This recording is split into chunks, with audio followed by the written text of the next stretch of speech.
tenemos en el día de hoy un invitado muy especial en el cual nos honra con su presencia en este espacio. Y estamos hablando del doctor Marcial Pineda, a quien vamos a tener el honor de leerle su semblanza o parte de ella porque es un poquito extensa. El doctor Marcial Pineda es doctor en ciencias políticas, también licenciado en Derecho, es un investigador adjunto a Georgetown University y analista de políticas laborales para George Smith Justice en Washington, D.C. También Pineda representó y abogó por los derechos de los estudiantes de posgrado como presidente de la Asociación de Estudiantes de Posgrado de la Universidad de Western Michigan University.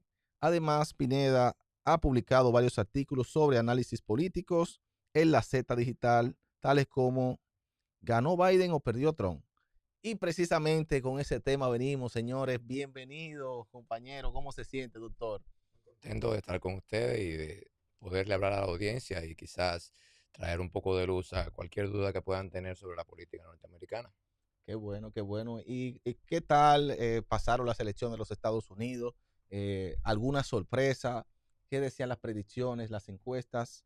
¿Se dio lo que las encuestas estaban ponderando o hubo sorpresa en este triunfo de Donald Trump? Hay dos lecturas que podemos darle a estos resultados electorales. Por un lado, podríamos decir que, que los resultados fueron exactamente lo que las encuestas predecían, en el sentido de que los estados indecisos al final fueron ganados por el Partido Republicano, pero recordemos que los márgenes que habían de diferencia entre Harris y Trump estaban dentro del margen de error. O sea, podría irse para un lado como si fuera para el otro. El hecho de que lo hayan ganado los republicanos no contradice lo que las encuestas predecían.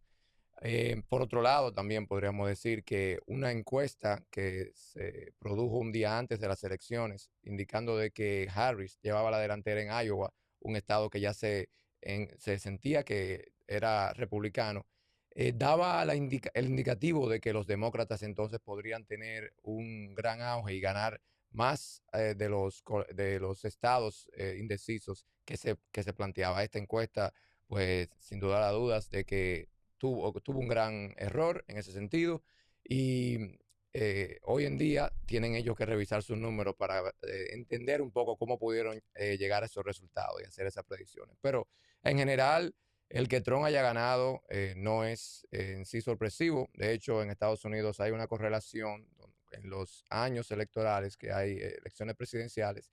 El partido que se queda con el Senado tiende a ganar la Casa Blanca. Este año Joe Manchin en West Virginia, que es un candidato independiente, pero que siempre hace coalición con los demócratas, no se iba a reelegir.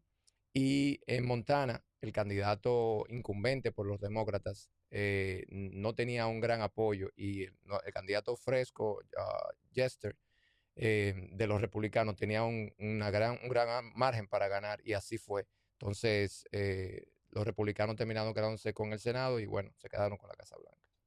Muy bien. Doctor, sabemos que los Estados Unidos se caracteriza por definir de forma transparente y claro una política interior y una política exterior. Pero para lo que nos interesa, nosotros, eh, visto los vínculos que tenemos con los Estados Unidos estrechos, sobre todo en materia comercial y migratoria, ¿en qué podría variar de alguna forma en esta gestión de Donald Trump su política exterior? Primero dirigido obviamente para América Latina en un general y si podría pues ilustrarnos de forma particular para la República Dominicana. Claro que sí. Bueno, vamos a decir que la buena noticia para América Latina y República Dominicana es que Donald Trump está concentrado en la guerra, digamos, económica contra China. Las políticas tarifarias a las que él piensa inducirse, la que piensa concentrar su gobierno de elevar aranceles hacia las importaciones sobre China, prácticamente se van a enfocar en esos productos que llegan a Estados Unidos desde China. Por lo cual, países aliados como la República Dominicana podrían no ser en ningún momento el foco de sus ataques. Nosotros tenemos un tratado de libre comercio con ellos y lo más probable es que no hayan cambios en esta dirección. Ahora bien, respecto al área migratoria, sabemos de que hay en Estados Unidos al momento una gran cantidad de dominicanos que están indocumentados, y si Donald Trump cumple su promesa de iniciar deportaciones masivas, pues estos dominicanos, que aunque sabemos que están irrumpiendo la ley, pues el proceso de deportación es bastante traumático y bueno, a veces se cometen excesos en esos procesos. Esperemos que estos dominicanos, su integridad esté preservada y que si terminan siendo deportados, pues que lleguen al país sanos y salvos. Pero si podría ilustrarnos también con respecto a los temas políticos, Mm. en su política exterior, caso Venezuela, caso Nicaragua, caso Cuba, que cómo podría cambiar su política exterior. Eh, yo tengo la impresión de que, aunque el gobierno de Donald Trump tendrá ideas sobre lo que quiere hacer específicamente con Venezuela, no creo que tenga el espacio para poder implementar muchas de ellas. La realidad es que la agenda de Donald Trump es bastante ambiciosa y si tiende a enfocarse en muchos aspectos al mismo tiempo, pues entonces eh, no podría concentrarse en nada y alcanzar las cosas que quiere. Si él realmente pretende hacer de China su objetivo, su blanco número uno, entonces tendrá que concentrarse en ellos. Y si pretende hacer los cambios migratorios que quiere, sobre todo en la frontera, pues entonces tendrá que concentrarse en ellos y en política doméstica. Yo personalmente no creo que a nivel de política internacional respecto a América Latina hayan cambios significativos. Bueno, vemos que varios analistas han hablado con relación a la guerra de Rusia, Ujú. Ucrania, donde posiblemente Donald Trump tenga cierta incidencia en lo que pueda pasar a partir de ahora. ¿Qué cree usted o qué medida cree usted que va a tomar Donald Trump? La guerra, va a tratar de detener la guerra, va a suplir de armas a Ucrania, va a tratar de hacer un acuerdo de paz. ¿Qué cree usted que va a suceder con relación a esa parte del mundo, de Rusia y Ucrania? Bueno, antes de ahondar entre Rusia y Ucrania, primero, bueno, Israel debe estar, o Benjamin Netanyahu específicamente, debe estar bastante contento con la victoria de Trump porque el Partido Republicano tiene un mensaje, una política muy coherente y consistente respecto a la guerra en Gaza. Ellos van a seguir dándole su apoyo a Israel y no habrá ya esas críticas que sí recibían de parte del Partido Demócrata. Entonces, por ese lado, lamentablemente para los palestinos, eh, van a tenerla muy difícil porque el trato humanitario que se esperaba por parte de una administración demócrata, pues ya no es de esperarse. En cuanto a la política exterior, en el caso de la guerra de Ucrania, yo sospecho que Donald Trump tratará de tener reuniones con Vladimir Putin y llegar a un acuerdo en el que ambos puedan lucir que ninguno cedió y que ambos países están fuertes, pero que haya un cese a la guerra. Lo que eso signifique en detalle está por verse, a qué tipo de acuerdo pueda llegar y qué tanto Rusia esté dispuesto a ceder para que Donald Trump quede bien con su electorado y que Rusia ya no siga, y que Ucrania no siga recibiendo apoyo por parte de Estados Unidos. Doctor, Ujú.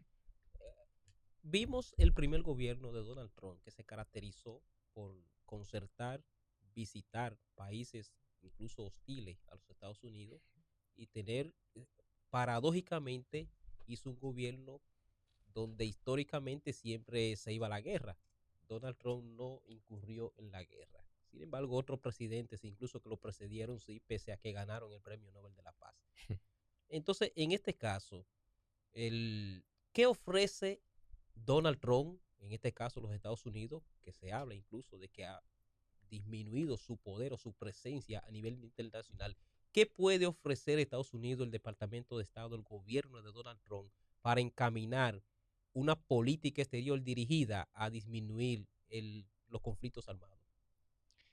Bueno, yo soy del pensamiento y hago la salvedad de que los gobiernos de Estados Unidos usualmente no están interesados en hacer guerra. Las guerras ocurren por factores externos y los estadounidenses se ven a veces compelidos Y el a negocio. tener. No hay un negocio de las armas. eh, Esa es una buena idea. Yo la he escuchado varias veces, pero a cualquiera que trate de comprobar esa afirmación tiene que responder lo siguiente. Estados Unidos, como cualquier nación, tiene muchísimos intereses. Por ejemplo, la industria del armamento, las 100 mejores compañías, las compañías que más vendieron, creo que en el 2023, tuvieron en beneficios unos 600 billones de dólares. Apple, en el mismo año, en beneficio, obtuvo casi 400 millones de dólares. Eso es solamente Apple, sin contar Nvidia, Microsoft, Google y Meta. Silicon Valley produce mucho más dinero de lo que la industria del armamento pueda soñar. Entonces, pero para ellos vender no puede haber conflicto, porque ninguna nación va a estar en comprar celulares ni software si hay guerra. Entonces, es incompatible que el gobierno de Estados Unidos pues apoye o promueva guerras en detrimento de una de sus industrias más productivas para entonces beneficiar a una industria que no deja los mismos beneficios que dejaría Silicon Valley. Y eso sin mencionar otras industrias, como por ejemplo la industria de Hollywood. La gente no va al cine si hay guerra, pero Hollywood está interesado en que la gente vaya al cine porque ellos tienen producciones como la saga de Marvel que vende más de billones de dólares en taquillas. Eso sin mencionar lo que venden en promoción y lo que venden en juguetes. Entonces, esa idea suena pertinente de que Estados Unidos promueve guerras para vender armamentos, pero si cuando uno lo pone a la prueba científica no se sostiene. Ok, ok. ¿Qué trae Donald Trump con relación a la economía de los Estados Unidos? Sabemos que luego de la pandemia la misma ha venido en descenso. Eh, Quizás la administración no ha sido la mejor del presidente Biden. ¿Y qué trae Donald Trump en esta nueva gestión, en un segundo periodo para los Estados Unidos? ¿Cree que la economía puede resurgir y volver a ser esa gran potencia por la cual se veía desde los diferentes países los Estados Unidos? En análisis que se hacen y varios papers que se han publicado, los presidentes tienen muy poco control sobre la economía, sobre todo en Estados Unidos. Eso es muy diverso. Todos sabemos por qué, por ejemplo, el comunismo no funciona, porque una economía comandada o dirigida desde el Estado tiene muy poco chance de lograr lo que el libre mercado logra por sí solo. Ahora bien, también para hacer una alusión a la pregunta anterior sobre cómo puede Donald Trump o su gobierno coadyuvar a la paz mundial, es su enfoque en política doméstica. Mientras más ese enfoque en la política doméstica, pues bueno, menos intrusión quizás haya en guerras que están ocurriendo en otros países.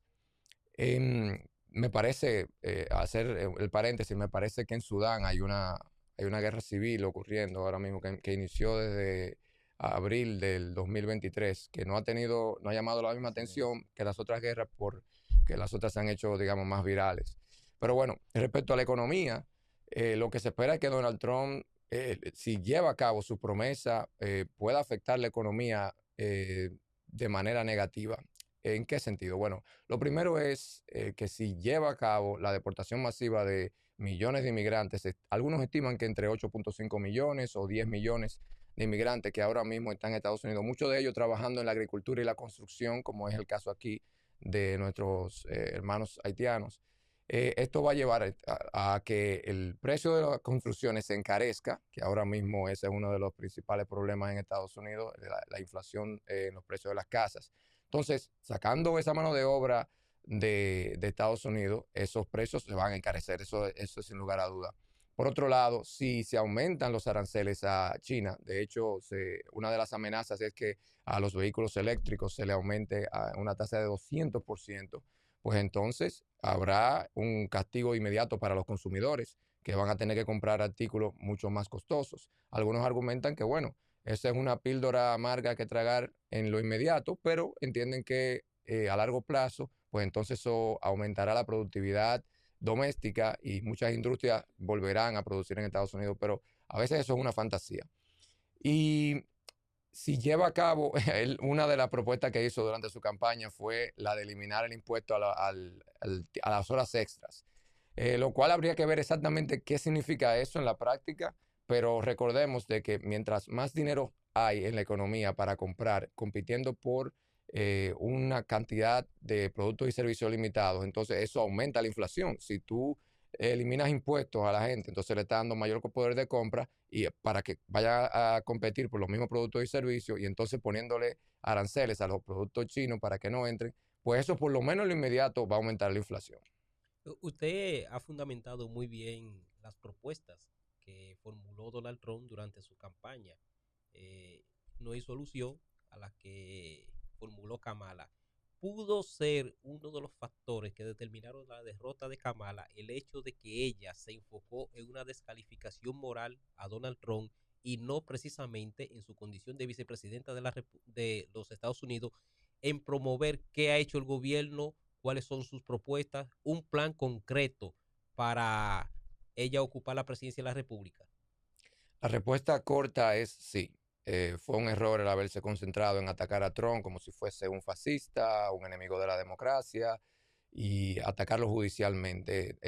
En términos electorales, eso no dio resultado. Al público que le sigue, pues eso no le importó mucho y fueron y votaron por él. Ahora bien, los políticos en general casi siempre están enfrentados a posiciones imposibles en las que tienen que elegir entre dos males igual de grandes. Entonces, Kamala Harris, si, como usted sugiere, se hubiese dedicado a hablar de su periodo como vicepresidenta, pues entonces también hubiese sido atacada, porque sabemos que en política migratoria ellos fallaron grandemente en controlar el desorden que había en la frontera y que ella como vicepresidenta va a llevarse la culpa o el crédito del estado de la economía, que debo añadir, no está necesariamente en mal estado. Eh, la, el- la bolsa de valores está en su all-time high, está en su punto más alto. Previo a las elecciones, con las elecciones subió aún más. La tasa de desempleo es baja. La inflación de estos últimos cuartos se ha reducido. Lo que ocurre es que la pandemia o los precios de prepandemia del 2019 están muy recientes en la mente del norteamericano y de los dominicanos también. Entonces, cuando uno compara, como decía Reagan, si tú estás mejor que hace 4 años, entonces tú dices no, porque hace 4 años yo podía comprar productos y servicios más baratos que los que los compro ahora. Pero esto no es necesariamente culpa de la administración Biden-Harris. En tu experiencia, ¿tú podrías ilustrarnos qué pesa más a la hora del votante estadounidense ejercer el voto, decidirse por quién, en función de su política doméstica que ha desarrollado el partido de gobierno o su política exterior? ¿Qué pesaría más? Toda vez que entre las funciones que tiene el presidente de los Estados Unidos, que se le fueron dados por costumbre, prácticamente una de esas es manejar la política exterior. O sea, es muy dado, es un país muy institucionalizado y la política doméstica está muy dada a un ejercicio del Congreso, de fiscalización, por supuesto, y de las instituciones, de cómo operan. El presidente se dedica a nivel internacional a ver la política. Pero ¿qué puede pesar más en ese votante? Depende de la coyuntura del momento. Verbigracia, George Bush, para las elecciones del 2004, ya no tenía que tener una retórica sobre política doméstica, porque el país estaba embarcado en una guerra en Afganistán e Irak, y los americanos entendían que, como diríamos aquí coloquialmente, no se cambia de caballo cuando se está cruzando un río, y que él era el presidente que podría representar la mano dura que se necesitaba en el momento para defender los intereses de Estados Unidos en el extranjero, la integridad nacional. Hay otros momentos en los que, por ejemplo, Obama en el 2008, el problema era entonces el problema económico doméstico. Le afectó a Obama la política doméstica, Le no bene- tanto internacional, bueno, le benefició en ese momento porque, pero electoralmente exacto, la le crisis afectó. económica a Obama. En el 2008 no. En el 2008 le benefició electoralmente porque hubo la crisis de las casas, que el mercado se fue abajo. Entonces, ya ese electorado que en el 2004 estaba muy enfocado en la política exterior y en la guerra, ya no quería seguir en la guerra. La Ya, política de salud tuvo un impacto posterior, negativo para las elecciones del con 2012, Obama. por el Obamacare, pero en el 2008 fue la promesa de que con los demócratas ellos podían restaurar la economía, como de hecho podríamos decir que lo hicieron, si queremos darle crédito a su administración, porque ya para el 2011 la economía norteamericana se había recuperado grandemente. Si hubiese sido, en vez de Kamala Harris, hubiese sido la candidata Michelle Obama, ¿cree que esto hubiese cambiado el curso de los resultados de las elecciones? No, es una propuesta interesante. Yo creo que ella, al haber sido una candidata relativamente fresca, ser más una celebridad que una política, pues bueno, hubiera tenido menos tela que le corte, no hubiesen podido adjudicársele que qué tú hiciste durante esos 4 años que estuviste durante la administración y especialmente el problema o el declive cognitivo que demostraba el presidente Biden, que esa fue una de las acusaciones que se le hizo a Kamala Harris y con razón, tú estuviste ahí y defendiste de que el presidente Biden sí estaba en condiciones cuando realmente no lo estaba. Eso a Michelle Obama no se lo hubiesen podido cuestionar. Sin embargo, yo creo que Donald Trump presentó una candidatura, reitero, coherente y consistente y que en estos momentos, en esta coyuntura, el norteamericano entiende que la migración está en descontrol, la frontera está en descontrol y que 4 años más de los demócratas hubiesen significado 4 años más de descontrol en esos aspectos. ¿Cree que Estados Unidos todavía no está listo para una mujer que sea presidenta de la República? Yo no niego que haya en Estados Unidos ciertos niveles de sexismo y de racismo, eso es ubicuo casi al mundo entero. Sin embargo, yo creo que fueron esos aspectos de la economía y de la migración lo que más le afectaron al Partido Demócrata. Por ejemplo, señalar ahí que en algunas encuestas que se realizaron, una pregunta que se le hacía a los votantes latinos era de qué realmente le afectaba a ellos, qué realmente le preocupaba a ellos. Y una de las respuestas que ellos daban consistentemente era, según ellos, ver a indocumentados recibir beneficios del gobierno que ellos no recibían. Sí. Beneficios, en algunos casos, de familias que tenían varios niños, de miles de dólares para comprar alimentos y ellos entonces comprando alimentos caros. Eso le irritó mucho al inmigrante latino que está allí y que llegó allí de manera legal y pasando por todo su proceso. ¿Qué explica que de forma tradicional el partido en los Estados Unidos que más recauda gana las elecciones y en este caso no se dio? Kamala, en tan poco tiempo que fue candidata, recaudó más fondos, sin embargo perdió las elecciones. No solo recaudó más fondos. Y gastó más, gastaba incluso $5 millones por día. Efectivamente. Desde el inicio de su campaña en julio de este año hasta las elecciones, básicamente, ella gastó más que lo que Trump gastó desde enero de 2023. Entonces, eso, el factor económico tiene su incidencia y todos lo sabemos por la publicidad que se hace, pero también está el hecho de cómo tú enfocas esa publicidad. En el caso de los republicanos, ellos hicieron un muy buen trabajo en resaltar que Kamala Harris era la presidenta de they y them y que Donald Trump era el presidente de you, el presidente tuyo. Eso haciendo alusión a las políticas progresistas de inclusión de personas transgénero y de la agenda LGTB, de lo cual mucha gente en Estados Unidos tiene una especie de saturación por cómo se ha llevado esto a las escuelas y también de los cambios que se han hecho respecto a cómo el Partido Demócrata trata la agenda de equidad e inclusión.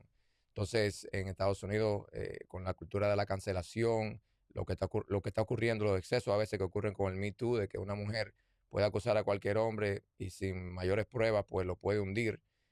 Hay una especie de saturación, por no decir hartazgo, entre la población. Entonces, una campaña enfocando su dinero en esos puntos es quizás más efectiva que todo el dinero del mundo. Esta foto icónica de Donald Trump luego del atentado en el discurso que estuvo dando a las masas en Filadelfia. ¿Crees que cambió esto el curso? Porque según veíamos, había una ventaja de parte de los demócratas sobre los republicanos en ese momento, según las encuestas.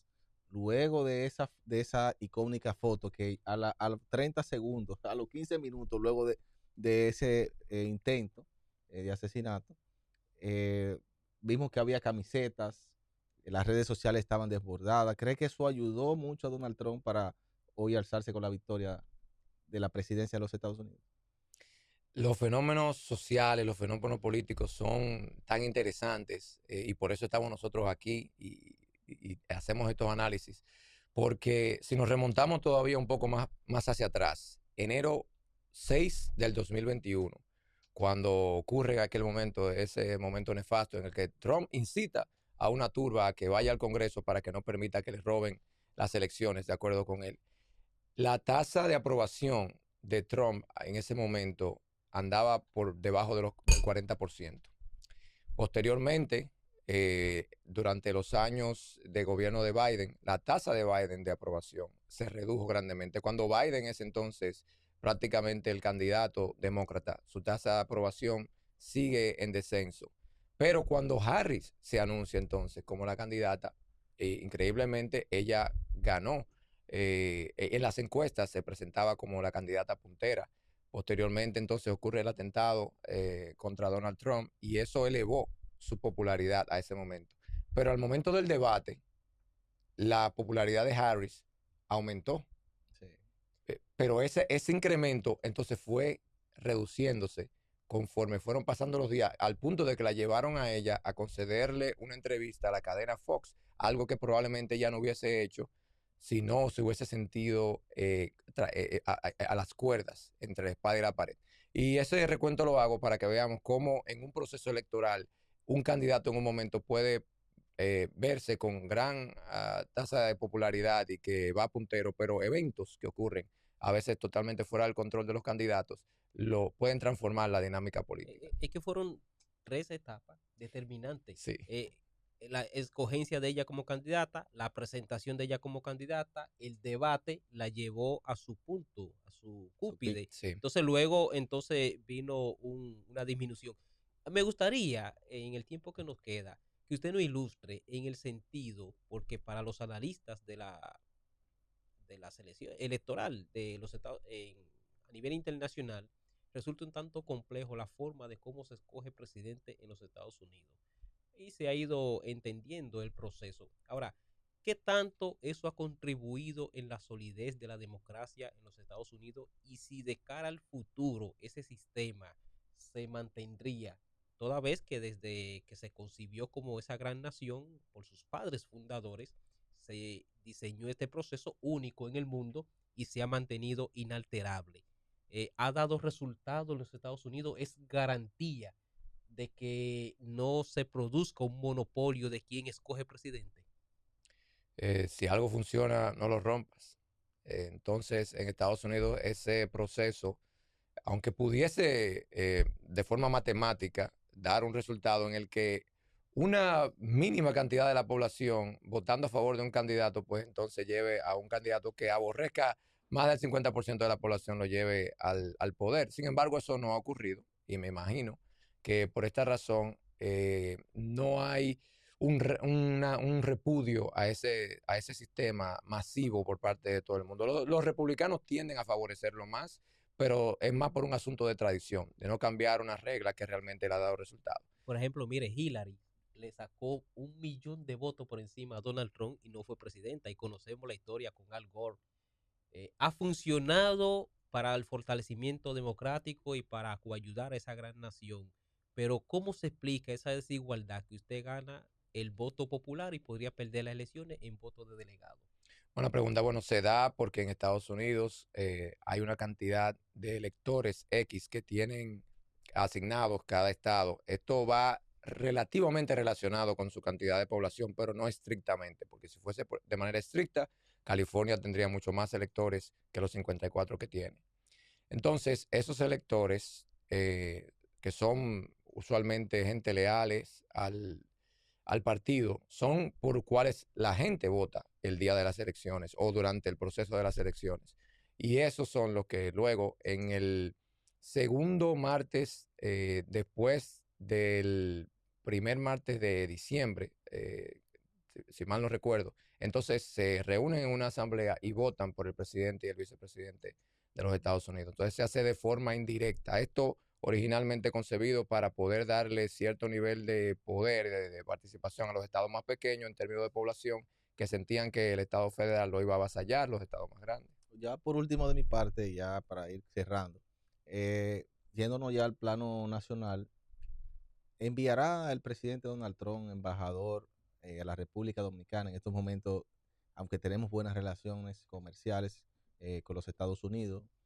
pero no tenemos embajador. Entonces, no sé si en el caso de Donald Trump va a ponderar enviar a la República Dominicana un representante como embajador a la República Dominicana. Bueno, él lo hizo durante su periodo del 2016. Yo estimo que no habría razones por las que no lo hiciera, que no priorizara eso en su agenda. Y sí, yo estimo que Donald Trump nombrará a alguien aquí para que sea embajador. Bien, bien. Bueno, magistral entrevista. Muchas gracias por estar con nosotros, doctor. La verdad que ha ilustrado a ese público Radio Escucha que nos sintoniza cada martes en este programa Seguridad y Defensa. Queda abierta la invitación para otra oportunidad en el programa a tocar temas de manera en el ámbito internacional, que sé que usted lo maneja muy bien. Doctor en ciencias políticas, abogado también. O sea, tiene bastante contenido que darnos. Si tiene que darle algún mensaje a ese público que lo está escuchando, este es el momento.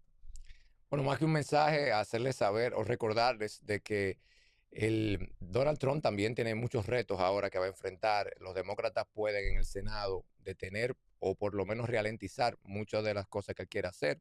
Por ejemplo, para él aprobar los nominados que él va a querer nombrar en los diferentes puestos, los demócratas podrán jugar, hacerle el juego a ralentizar eso, y eso puede tomar hasta años en que él pueda ratificar a una persona nombrada ahí. Entonces, nosotros estaremos viendo una presidencia bastante controversial y unos enfrentamientos constantes entre demócratas y republicanos. Bueno, Eddie de Gracia, despídese de su público. Bueno, el agradecer al público que nos sigue tradicionalmente en este programa. Hoy les hemos presentado una excelente entrevista y cómo pues el doctor nos ha ilustrado de todo el acontecer durante el proceso electoral en los Estados Unidos y el resultado de cómo se expresó, de manera que hemos estado muy complacidos con su intervención. Ha sido muy eficaz, muy profesional, y le reiteramos, así como se lo dijo Corporán, la invitación a que estés con nosotros y agradecerle siempre al público que martes tras martes pues nos genera ese acompañamiento en estos temas. Así que feliz tarde. Así es, hemos llegado a nuestra parte final de nuestro programa Seguridad y Defensa hoy. Recuerden que este programa queda alojado en nuestra plataforma de YouTube. También recordarles que pueden seguirnos en nuestra plataforma de Instagram, @Jorge Corporán Hogando, también @Eddie de Gracia. Para nosotros ha sido un placer y sigan con la sintonía de Radio Funglode.